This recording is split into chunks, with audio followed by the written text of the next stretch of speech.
Nirmala car से उतरकर सड़क के किनारे ठेले पर पुराने कपड़े बेच रहे हरिया के पास खड़ी सीमा के पास जाती है और उसे ध्यान से देखने लगती है। तुम मुझे ऐसा क्या देख रही हो? मेरा ध्यान सिर्फ ठेले पर था, इसलिए मैंने तुम्हारी कार देखी नहीं। तुम सीमा हो ना, रमाकांत अंकल की बेटी? हाँ, लेकिन तुम मुझे कैसे पहचानती हो? तुम इतनी जल्दी भूल गई कि शादी से पहले हम दोनों पड़ोसने हुआ करती थी और सहेलियां भी। साथ में हमने कितनी इमली खाई है और पड़ोसियों के बल्ब भी फोड़े हैं। हाँ, याद आया, तो निर्मला है ना? 30 साल पहले बिछड़ी हुई सहेलियां एक दूसरे से मिलकर एक दूसरे को गले से लगा लेती हैं। और इतने सालों बाद आज यहाँ मिले हैं। बताओ कैसी हो? तुम्हारा परिवार कैसा है? बच्चे कितने और कैसे हैं? मैं गरीब हूँ, मेरे 3 बेटे और 1 बेटी है। एक बेटे की शादी हो गई है, बेटी के लिए लड़का देख रही हूँ। अब तू बता, तेरे कितने बच्चे हैं और कितनों की शादी हुई है? मेरे 7 बेटे हैं, लेकिन शादी एक की भी नहीं हुई है।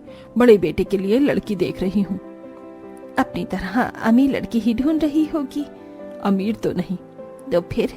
तूने बताया कि तू भी अपनी बेटी के लिए लड़का ढूंढ रही है, तो क्यों ना हम दोनों एक दूसरे की तलाश खत्म कर दे।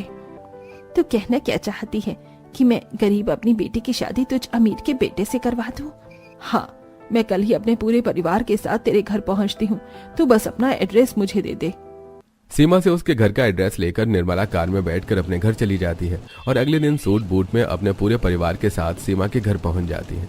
पुराने लेकिन नए से लगने वाले कपड़े पहने सीमा और उसका पूरा परिवार उसका स्वागत करता है। हॉल में बैठकर दोनों परिवार एक दूसरे को अपना परिचय देते हैं। हमें आपकी बेटी बहुत अच्छी लगी और हमें आपका बेटा अच्छा लगा।